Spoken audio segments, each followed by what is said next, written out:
Hoje celebramos a ressurreição. Alguém já me disse que a minha voz é muito calminha, né? A minha esposa já está sinalizando lá. Eu queria falar em tom assim de festa, mas não sei se eu consigo. Mas traduz aqui, faz de conta que eu estou falando assim, ó. Mas ao longo da minha fala eu acho que eu vou diminuindo. Meu pai era assim, eu criticava ele, né, cara? Você critica seus pais por tudo, isso é um absurdo. São crianças como você, é o que você vai ser quando você crescer. Ai, ai. Eu queria ler aqui um texto dos mais antigos, que fala do testemunho da ressurreição de Jesus, que se encontra lá em 1 aos Coríntios, a primeira carta de Paulo aos Coríntios, quando ele dá testemunho de como é que surgiu. Vocês vão ver o texto aqui, às vezes eu adianto o texto, né? Mas o texto está dizendo. 1 Coríntios 15, até o verso 9. Diz assim, essa Bíblia que está aí perto de você, a Bíblia a Mensagem, é a página 1633, tá bom? A partir desse número 15 grandão que tem aí no final da página direita. A ressurreição. Amigos, permitam-me repassar a mensagem com vocês mais uma vez. A mensagem que proclamei e foi recebida por vocês, nela vocês permanecem firmes e por ela foram salvos. Entendo que a fé que possuem é verdadeira, não é interesse passageiro, e que nela estão firmes de verdade. Antes de prosseguir aqui, deixe-me dizer, ao longo da fala, talvez eu volte a isso, mas esse testemunho da ressurreição de Jesus, ele levou homens e mulheres a morrerem por essa verdade.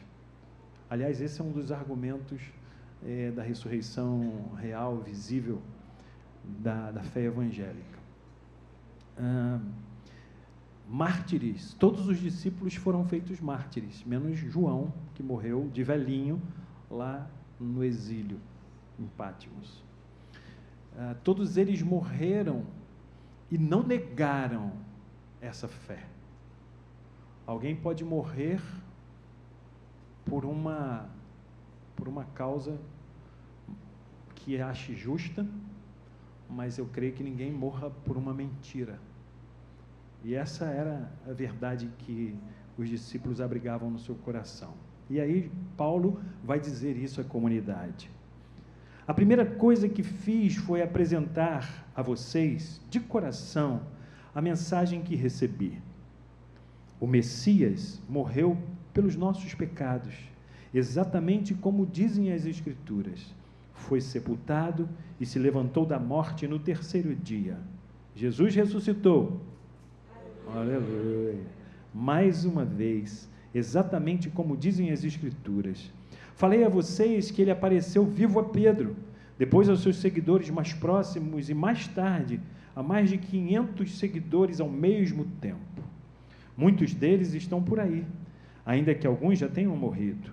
Depois, ele passou um tempo com Tiago e com o restante dos que chamou para falarem em seu nome e, finalmente, apareceu vivo a mim. Faz todo sentido que eu viesse por último, pois nem mereço ser incluído no grupo original. Paulo, ele não foi apóstolo de Jesus por ter caminhado ao lado de Jesus. Ele nem caminhou fisicamente com Jesus, não conheceu Jesus fisicamente.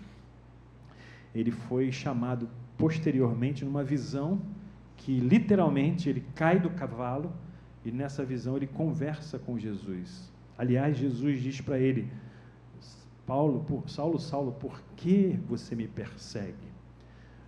Há um testemunho lá em Atos dos Apóstolos, a gente vai ler, que Paulo ele presenciou o primeiro martírio, a morte do primeiro mártir na história da cristandade, Estevão. E Paulo estava lá consentindo com uma carta que dava a ele autoridade para fazer aquela ação.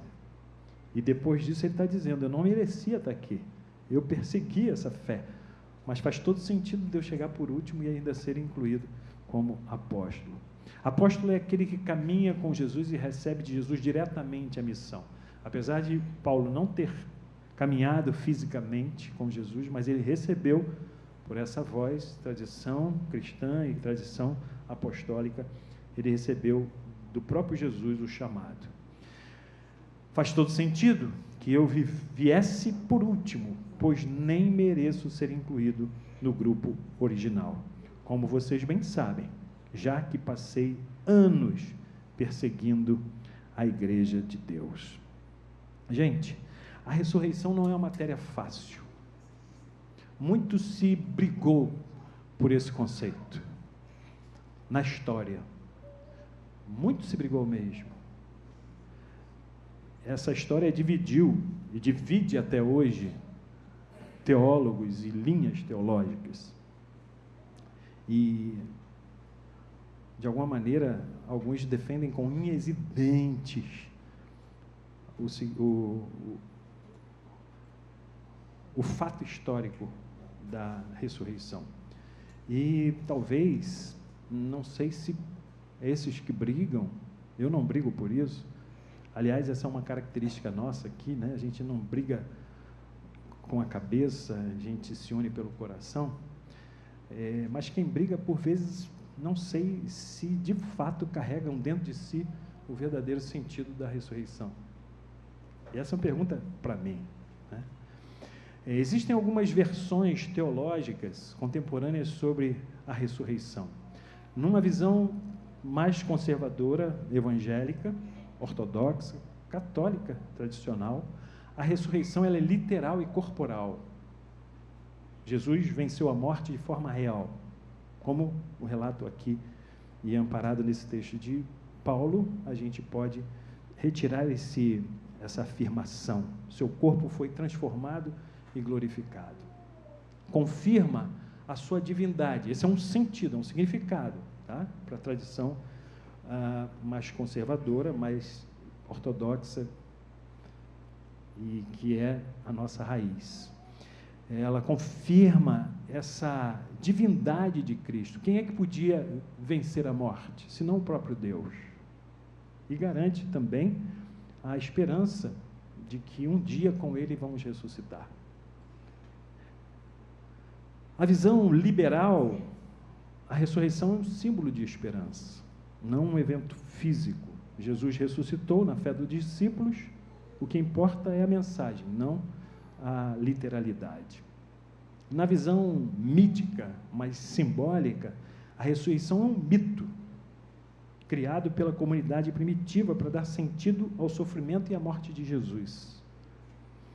Jesus é visto como um modelo de amor, mas não como alguém que venceu a morte. Essas são as diversas correntes apresentadas aqui. Eu fiz questão de imprimir para clarificar para a gente. A visão islâmica. O islamismo nega a crucificação, a ressurreição. Para os muçulmanos, Jesus não morreu e não ressuscitou. Jesus não morreu numa cruz. Ele foi um grande profeta e, por isso, deve ser reverenciado. Alguém foi colocado em seu lugar e Jesus foi elevado ao céu sem morrer. Mas, a despeito de todas essas controvérsias, algumas com mais, outras com menos sentido para nós, a despeito disso tudo, vamos assumir o lugar de que a gente ganhou a discussão. O que você acha da ressurreição? O que você pensa sobre a ressurreição? Qual a sua base para pensar o que você pensa? Como é que você tem aí no seu coração, na sua alma, gravada a realidade da ressurreição? Vamos supor que você ganhou a parada, você ganhou a conversa. É isso aí, é o que você pensa. Jesus faz uma pergunta para os seus discípulos. Estão falando sobre mim por aí. Quem estão dizendo que eu sou? Uns dizem que você é Moisés, é Jeremias, é um dos profetas. Alguns dizem aí que você é um mágico, um mago. Estão falando várias coisas sobre você, Jesus. E aí Jesus vira para os seus discípulos e faz essa pegadinha. Tá bom, estão dizendo um monte de coisa a meu respeito, mas você, Pedro, você, Tiago, você, João, você, Judas, você, o que você diz que eu sou?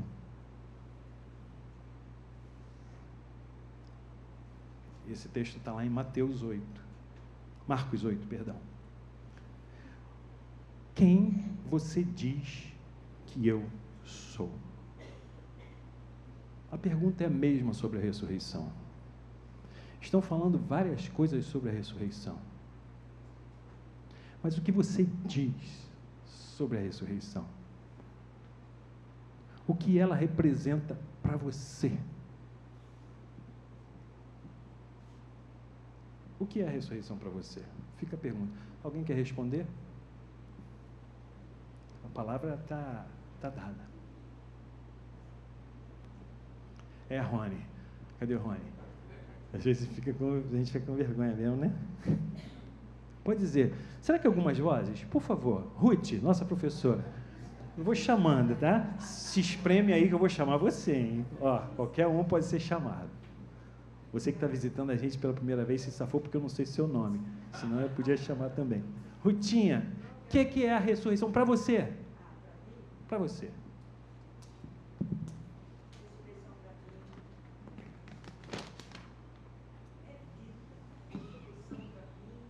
É vida.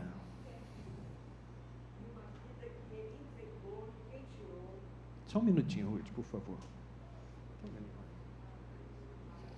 Vamos lá. Hoje vai ser dia de constrangimento total.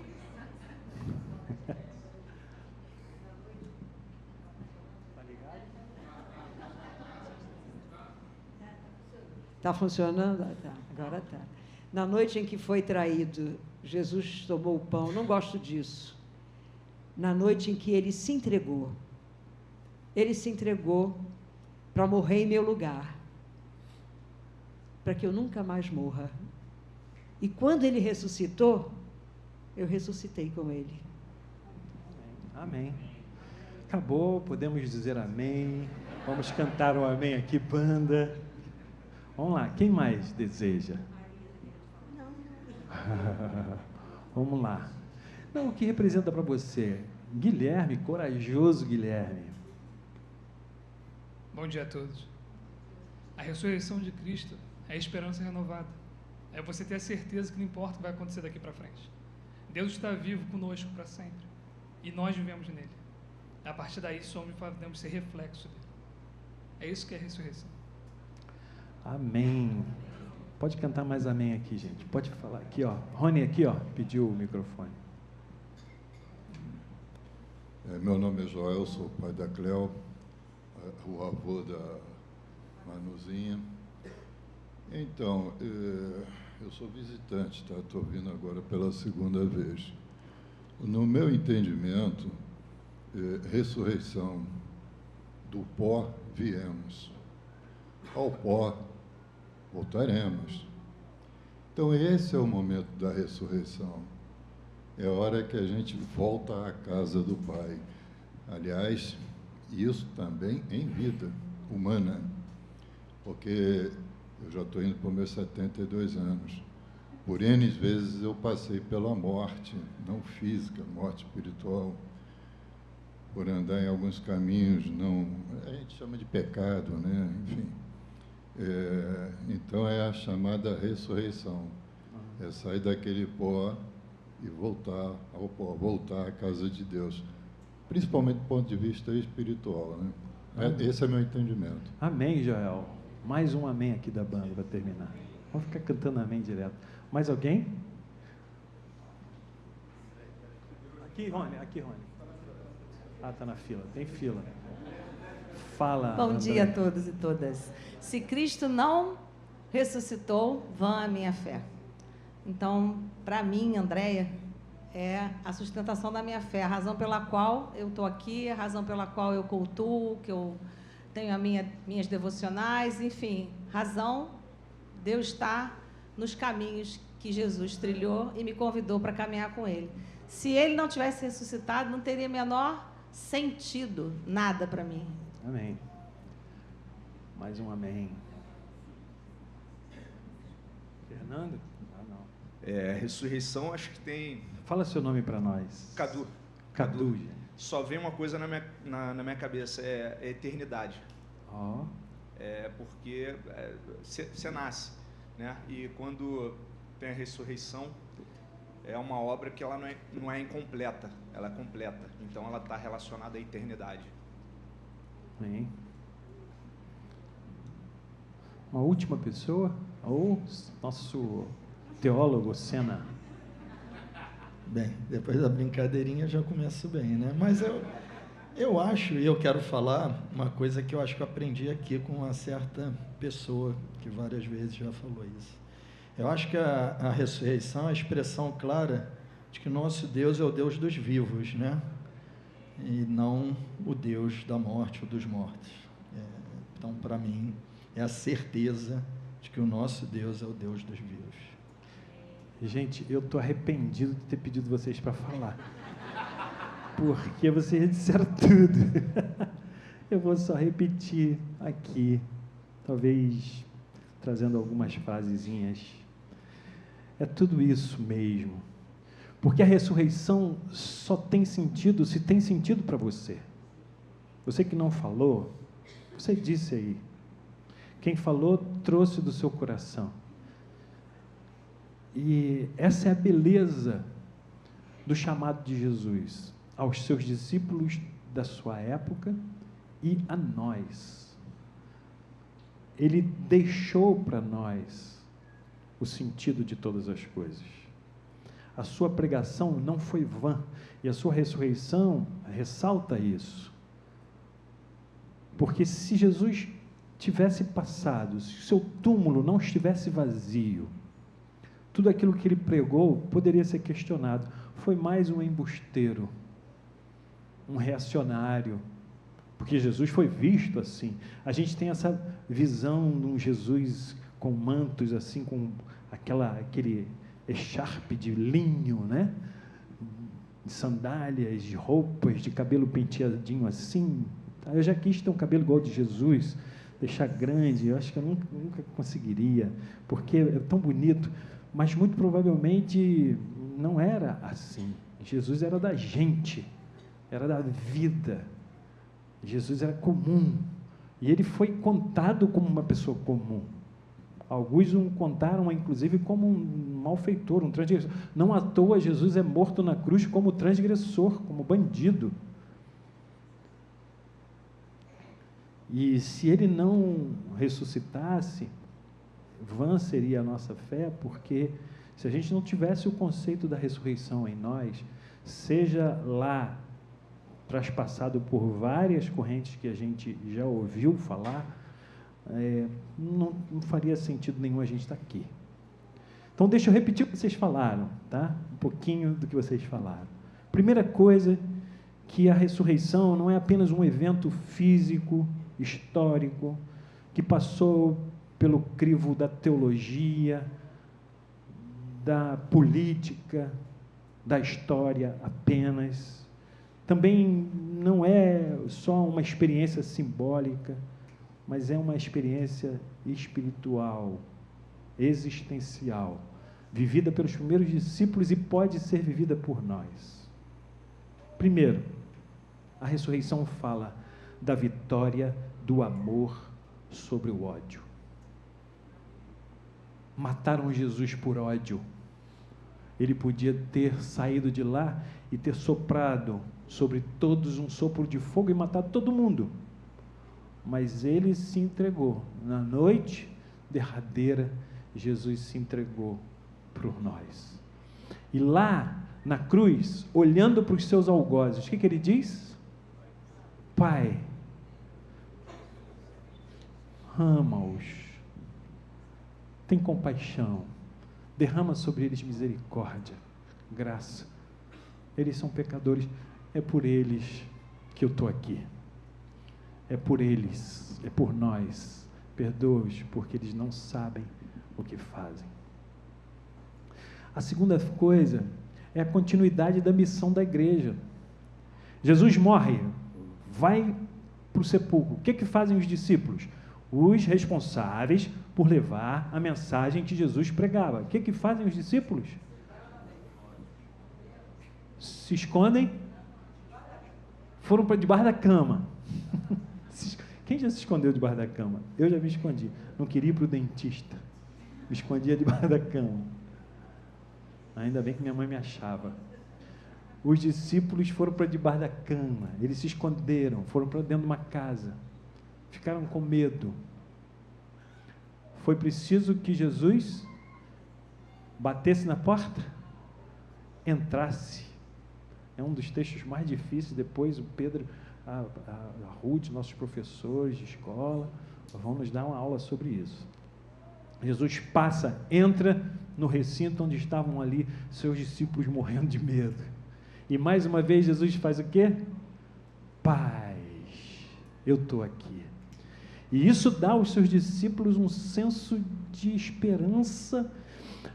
Quando a gente fala de esperança, Paulo vai dizer lá na sua carta aos Romanos que a tribulação traz perseverança, perseverança produz experiência, experiência produz esperança. Eles foram moídos como Jesus foi, os discípulos, e morreram martirizados. E essa esperança é algo que brota de uma certeza absoluta. A certeza de que o Mestre está aqui. Jesus está comigo. Jesus está presente. O olhar dele está sobre mim, não para me vigiar como um grande Big Brother. A gente está na época de Big Brother, para lá e para cá, né? Assim, olha o que eu estou aí, olha o que você está fazendo. Tinha uma música péssima, por favor, professores das crianças, não cantem nunca mais essas canções para as crianças. Cuidado, o olhinho no que veio, cuidado, o olhinho no que veio. Ah, cuidado, porque o Salvador do céu está olhando para você, cuidado. Ai, que imagem terrível de Deus. Não, esse olhar de Deus não é de acusação, para saber se a gente está certinho ou se está erradinho. Ele sabe que a gente vacila o tempo inteiro, mas é um olhar de abraço, quem diz assim, vem comigo, eu estou contigo, refaz o teu caminho, caiu, levanta, perdeu o fio, volta, saiu do trilho, vem para cá, perdeu a esperança, eu estou vivo, eu estou com você, vamos recomeçar. Felipe orava aqui, né? Os nossos sonhos, devolve os nossos sonhos, ajude a gente a sonhar de novo. O sonho continua, a missão de Jesus para a comunidade continua. A fé na ressurreição nasce da transformação interior dos discípulos após a morte de Jesus. Terceira coisa, um chamado para viver uma vida nova. A ressurreição simboliza a possibilidade desse renascimento pessoal e social. Não sei você, mas eu muitas vezes sou pego nesse ponto. Às vezes eu acho assim, não tem caminho, não vai dar. Quer seja comigo mesmo, quer seja com alguém, algum relacionamento. E sabe de uma coisa? Jesus vence a coisa mais improvável. Jesus supera aquela que dizem que é a última palavra da nossa existência, que é a morte. Jesus supera o insuperável. Em Hebreus, você vai ler lá, que Jesus viveu todas as nossas possibilidades de dor. Sabe para dizer o quê? Que Ele está com a gente, que é possível superar, que é possível viver uma vida nova, que é possível uma nova chance, que dá para mudar a realidade que a gente está vivendo. Sobretudo, quem faz isso é Ele. Mostra a figurinha aí, Fernando, enquanto isso, por favor. A ressurreição é essa metáfora dessa superação e dessa transformação. E por fim, o quarto ponto, a confiança na presença de Deus no meio da crise. A ressurreição representa essa esperança de que o bem sempre encontrará um caminho, mesmo quando tudo ao redor parece dizer o contrário. O apóstolo Paulo vai dizer assim: o bem que eu quero fazer, isso eu não consigo. Está diante de mim, eu sei que é o bem, eu quero fazer isso aqui vai alegrar o coração da pessoa que eu amo, isso aqui vai trazer sentido para mim, para quem está do meu lado, isso aqui vai dar aos meus filhos um senso assim de admiração, eu sei que isso aqui vai construir, vai fazer as coisas fluírem de uma maneira melhor, mas, sabe aquela coisa assim, às vezes eu sou vencido por algo que é mais forte do que eu. Paulo vai dizer isso. Às vezes eu sou vencido por algumas coisas que são mais fortes do que o meu bem-querer.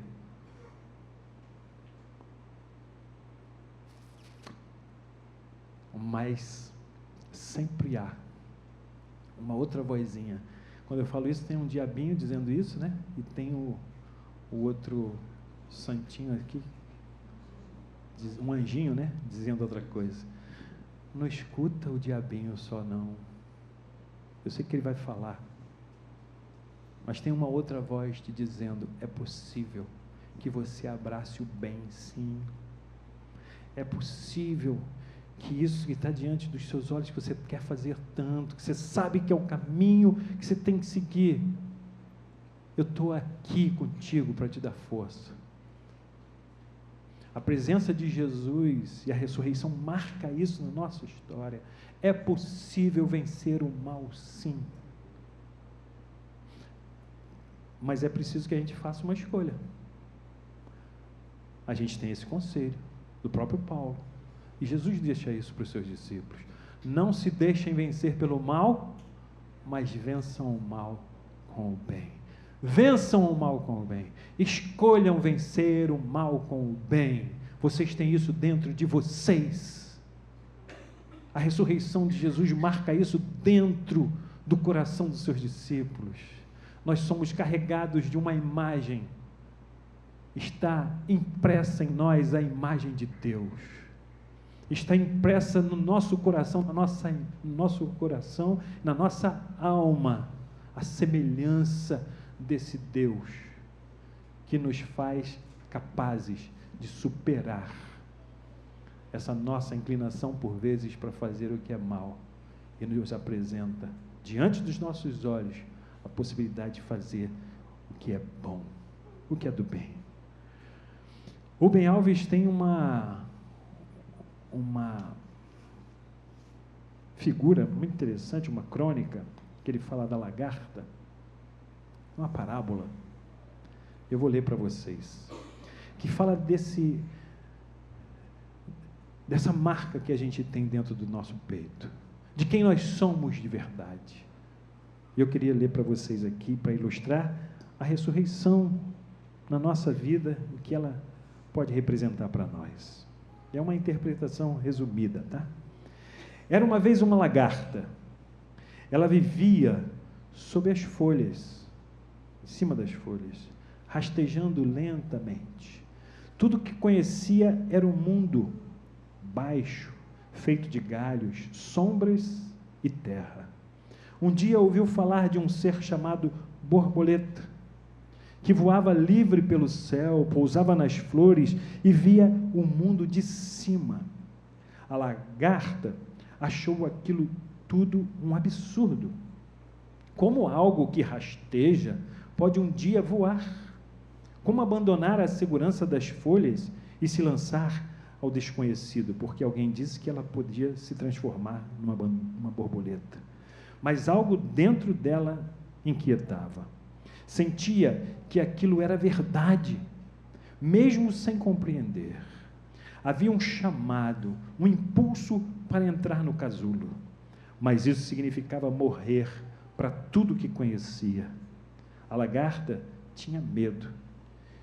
E se nada existir depois do casulo? E se eu não me tornar borboleta? E se eu desaparecer?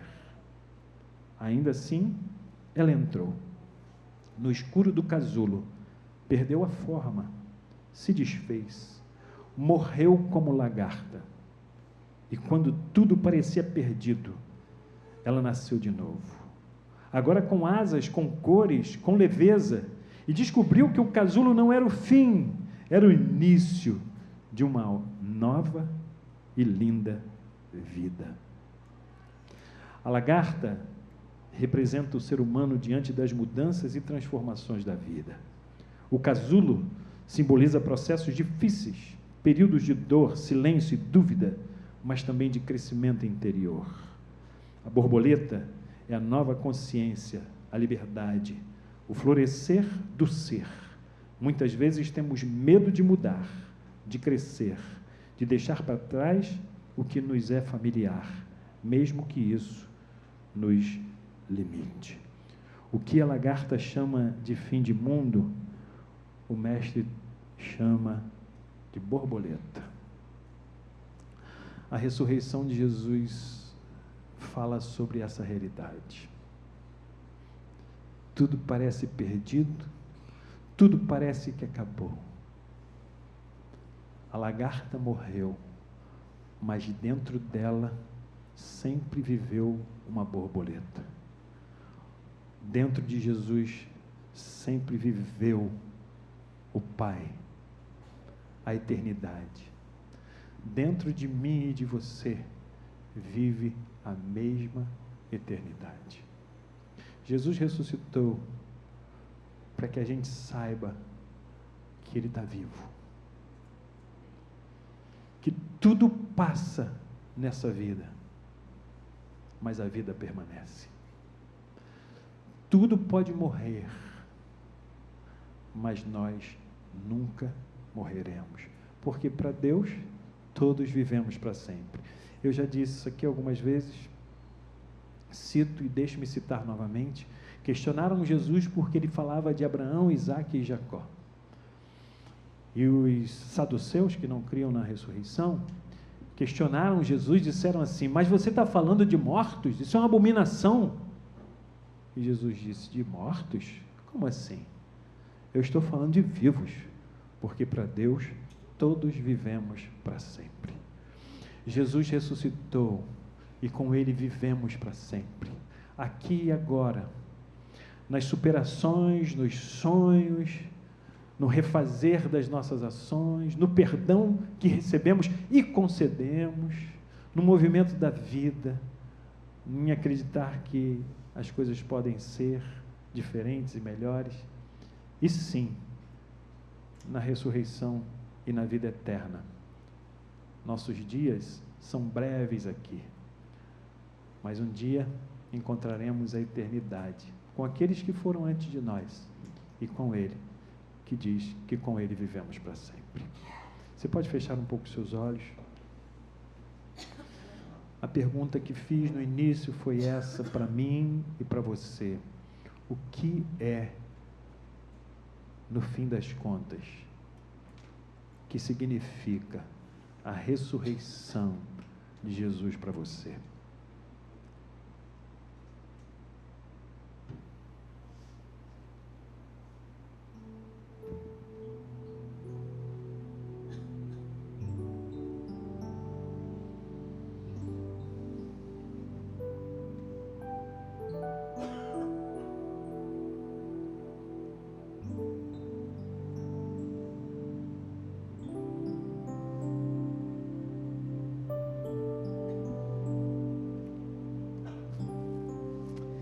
Jesus querido, obrigado, porque hoje viemos aqui para rememorar